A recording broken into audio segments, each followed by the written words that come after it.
Assalamualaikum warahmatullahi wabarakatuh. Perkenalkan, saya Bayu Sucinurcaya dari Fakultas Keguruan Ilmu Pendidikan, kelas 5B. Di sini saya akan memaparkan materi mengenai pembelajaran bahasa dan sastra Indonesia mengenai pantun. Di sini saya akan menjelaskan mengenai KI, kompetensi inti, KD, kompetensi dasar, indikator, lalu tujuan pembelajaran.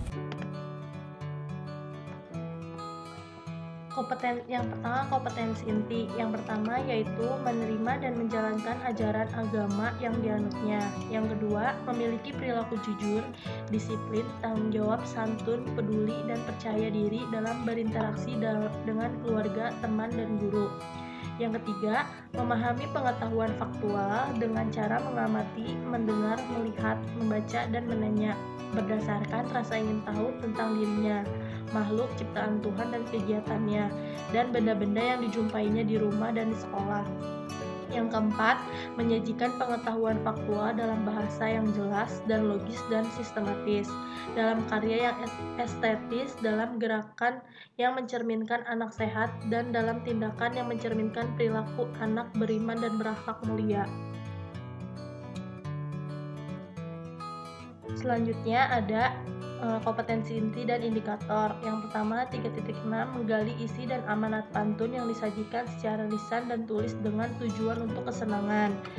Kompetensi inti selanjutnya 4.6 melisankan pantun hasil karya pribadi dengan lafal, intonasi, dan ekspresi yang tepat sebagai bentuk ungkapan diri. Indikatornya 3.6.1 yaitu menyebutkan bagian-bagian dan ciri-ciri pantun. Yang kedua, 4.6.1 membuat pantun dengan tema tertentu lalu menunjukkan unsur-unsur pantun yang dianutnya.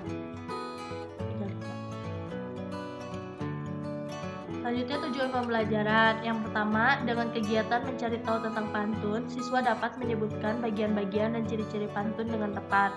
Yang kedua, dengan kegiatan mencari tahu tentang pantun, siswa dapat membuat pantun dengan tema tertentu, lalu menunjukkan unsur-unsur pantun yang dibuat dengan benar. Selanjutnya, sini akan menjelaskan mengenai pantun. Apa itu pantun? Pantun adalah jenis puisi lama yang terdiri dari 4 baris dalam setiap bait. Terdiri dari sampiran dan isi. Sampiran adalah 2 baris pertama di awal. Untuk mengatakan rima atau sajak saja, sampiran biasanya terkait alam, mencirikan budaya agraris masyarakat pendukungnya, dan tidak ada hubungannya dengan bagian kedua yang menyampaikan maksud. Sedangkan isi adalah 2 baris terakhir yang merupakan tujuan dari pantun tersebut. Ciri-ciri pantun. Ciri-ciri pantun tidak boleh diubah. Jika diubah, maka tidak bisa lagi disebut pantun, melainkan akan menjadi sloka, gurindam, atau bentuk puisi lama lainnya. Yang pertama terdiri baris pertama dan kedua adalah sampiran. Yang kedua, baris ketiga dan keempat adalah isi. Lalu terdiri atas 4 baris atau 4 baris.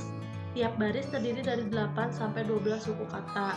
Bersajak akhir dengan pola ABAB atau AAAA, tidak boleh AABB atau ABBA. Yang terakhir terdiri dari 2 bagian yaitu sampiran dan isi.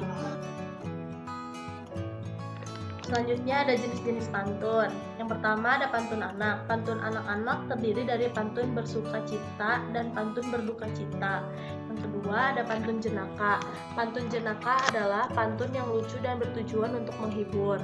Yang ketiga pantun orang muda, yaitu pantun orang muda terdiri dari pantun berkenalan, pantun berkasih-kasihan, pantun perceraian, pantun beribah hati, pantun nasib atau dagang. Yang keempat pantun orang tua, yaitu pantun terdiri dari pantun nasihat, pantun adat, pantun budi, dan pantun agama. Yang terakhir ada pantun teka-teki. Pantun teka-teki adalah pantun yang berisikan pada teka-teki atau tebakan dengan tujuan untuk dijawab, diteka atau ditebak jawabannya. Contoh pantun anak. Elok rupanya kumbang jati, dibawa itik pulang petang, tidak kata besar hati melihat ibu sudah datang. Yang kedua, akar alang entah menghilang, tumbuh bukan sebagai tanaman, hati senang bukan kepalang, bermain bola bersama teman. Selanjutnya ada pantun orang muda. Yang pertama, terbang bangau ke seberang, mati ditembak oleh Belanda. Duduk termangu seorang orang, duduk terkenang akan adinda. Dari mana hendak kemana? Dari Jepang ke bandar Cina.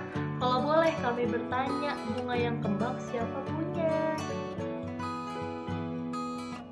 Lalu ada pantun orang tua. Kemana kancil kita kejar, ke dalam pasar kita mencari. Ketika kecil rajin belajar, setelah besar senanglah diri.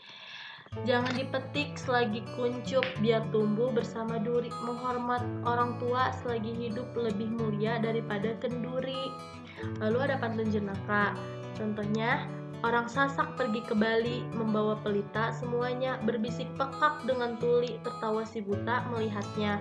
Limau perut di tepi rawa, buah di lanting belum masak, sakit perut sebab tertawa melihat kucing duduk berbedak.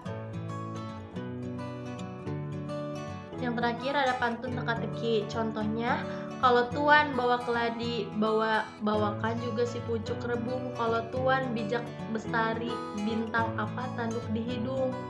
Kalau tuan muda teruna, pakai seluar dengan gayanya. Kalau tuan bijak laksana, biji di luar apa buahnya.